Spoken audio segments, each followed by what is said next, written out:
and people that meditate, but often the ones that are really conscious of their creations are very aware. They have quieted the mind chatter. There's been people in sports like Michael Jordan who he used to actually meditate before games, and he would visualize that basket getting bigger and the ball being very small and very easy to put in that basket. So he was consciously focusing on what he wanted, and he created it. At the same time, there were people playing that game with him that were unconsciously visualizing winning or losing, and yes, it was happening in their life. So for me, when I knew what I was leaving behind and I knew what I wanted to call in, I was powerfully focused on what I wanted and calling it in. And you, at some level, were unconsciously calling that in as well. And then when we came together, I even feel like at a soul level, we came together and I was there to help assist you in understanding that. And you were also helping me feel things where I could trust humans again. So there was this really beautiful relationship that came from us both calling for our desire. And so, yes, absolutely, you can create. If you're worrying about money today, and you're not conscious that you are, like you're busy, but you're unconsciously worrying, you'll manifest lack. So go ahead. Did you have something else you want to say? Yeah, when I was unconsciously, trying to call something forth in a positive sense, I remember unconsciously calling in the negative. I mean, I was down quite a bit. Yeah. And can you remember what was going on in you at the core, like when you would be, okay, I want this, but then you get into internal dialogue of, oh, I'm not good enough on this. Do you remember a feeling of that? Like some kind of deeper, I'm not worthy? Yeah, my self-confidence, I kind of preyed on my partner's lack of confidence as well. And our daughter's the same way. Ashley was kind of the same way. Just, quick to anger, quick to, oh, wow, that's just not going to work out. I mean, you've heard my pessimism sometimes. I just, you use a word for it, or, I just like, oh, well, that's not going to work. They're looking at me like, what do you mean it's not going to work? I'm like, maybe you're right. Why do I even throw that out there? And I hear it at work all the time. I hear it all the time, and people just don't understand the power of that. But I did call forth a lot of negativity, and given where I am now and where we are now, I don't do that. Sometimes I fall into it a little bit, kind of like last weekend going to the company picnic, and things were just not going right. It's just traffic. It's just events and things. I'm just like, oh my God, no, and you're like, baby, So, and then it got better because I shifted my thought process. Absolutely. So it just did. So, it's definitely confirmation. Hey, thank you for that. That's a great answer. Yes, and thank you for asking. And another thing I wanted to share, Ron and I were talking last night, and it was a really great awareness that goes and connects with this topic. Is he was talking to some guy at work, and the guy was just really impressed because Ron's worked at his job like 16 years, right? 17, yeah. Or 17 years. And he's worked at this job all this time, and he's always in there, walks in with a good attitude. Even though he works long hours, he's done lots of overtime. But Ron, when he goes to work, he's just like, you know what? This job brings me insurance. It brings me some free time when I want to take it off. It brings me, pretty good pay because I've been here for a long time. And I go there and I embrace it with positive attitude, and I'm going to focus and do my job and do it well. And then it gives me time to go home and be with my family, and I can buy things I want. I can save money to go on trips with my beloved. And he was talking about this, and this guy at work was like negatively focused and goes to work, and he's just like, I've got to go to work. And so we were talking about how the experience of these two humans, they're both going to the same place every day, but their experience so drastically different. One's focused on the positive aspects of that job and the empowerment of the job and the gratitude. So he feels good and probably gets bonuses and different things come to him and opportunities, where the other one's focused on the lack and, complains, I don't get paid enough and I'm going to leave if I don't get paid more. People want to complain and say they're depressed or they've got problems because they're not getting enough money. It's not true. Ron and I were talking about it's not Robin that Williams. Job that's going to make it better. It's not more money. It's not your attitude. It's what you give yourself. Yes. And we were making a reference, like with Robin Williams, who I give so much honor to him and his family for what's going on there. But a situation like this is someone that really mirrors to us in society, someone that had pretty much everything. They had money, they had fame, they had support, they were genius, they were intelligent, they had opportunities left and right, and still focused on, at some level, some kind of negativity, some kind of lack, fear, insecurity. And you never know what's going on inside of a human unconsciously, because he could show the world the happiness and entertain us, but internally, this internal chatter and this internal dialogue of self-destruction and not feeling worthy, always feeling like he had to do something better, something better. I just feel like it's such a huge wake-up call to society to really pay attention that your depression has nothing to do with money, having it or not having it. Your choosing depression has to do with your focal point. It has to do with your law of attraction that you're activating. You're either focusing on all the goodness that you desire and all the goodness you have, which is bringing more to you, or you're focusing on what you don't have, and therefore you're angry about everything you do have, and you're frustrated. None of it's good enough. You're not acknowledging what you have, yet you think you need more. And it's great awareness to really see who is in charge here of your life. Your destiny is in your energy field. It's in your thoughts, your actions. Did you want to say something else, Ron?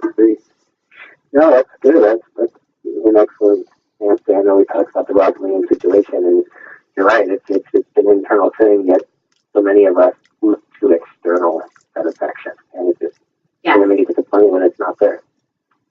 Exactly. And a lot of times that external distraction nothing of that's going to ever fill that hole. That feeling of emptiness is something you're going to heal by facing it, by, like our show, was it last week or the week before, the gift of pain. Like, as you tune into that pain, as you lean into it and you express and feel it and learn from it and then release it, you start to heal this sense of emptiness. You start to rebirth the sense of self. A lot of us as children have been taught from very little age, like most of my clients, when I tune into them, like, when is the first memory you have where you were afraid, where you felt you were not going to be okay? When was the first memory you had where you thought there wasn't going to be enough money, where you started to worry about money? And it's amazing that they can tune in fast. And they're like, I was 4 years old. My parents were fighting. They were having a divorce. And they were saying that we didn't have enough. And I felt like it was my fault. And this is like a 4-year-old looking out at the world from a 4-year-old's perspective. And we take that 4-year-old, that wounded self, throughout our life if we don't heal it. And some of us that become more powerful in manifesting what we want often have focused on the healing time that was needed to heal these inner wounds so that we feel that sense of emptiness. And so, like, if Ron and I came together and he didn't do his work to heal, and I was doing everything in my side, but he's not, we probably wouldn't work out real well. But together, we come and we'll bounce things off like, oh, I know that I sense woundedness there. And he's like, oh, wow, let me tune into that. Oh, my God, you're right. And we heal that together.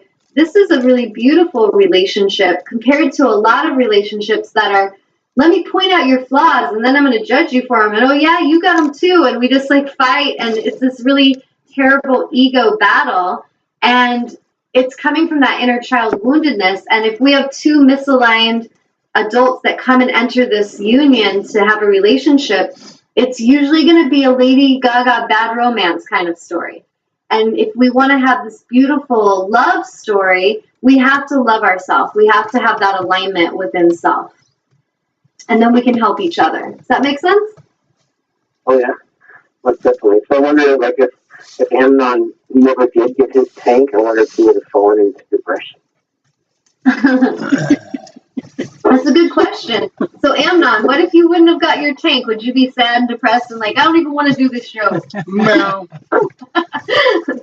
And the thing is that can happen sometimes. You could want something and maybe it's just not for your highest good. And there's a wisdom. As a healer, I'll tell clients this a lot. I'll say, I encourage you to focus on your dream, but also leave space for the universe to help you out. So you could say, I'm going to go and work at this certain company, and you're just determined. But then some part of you is kind of asking for guidance. If it's for my highest good to work at that company, help it all work out.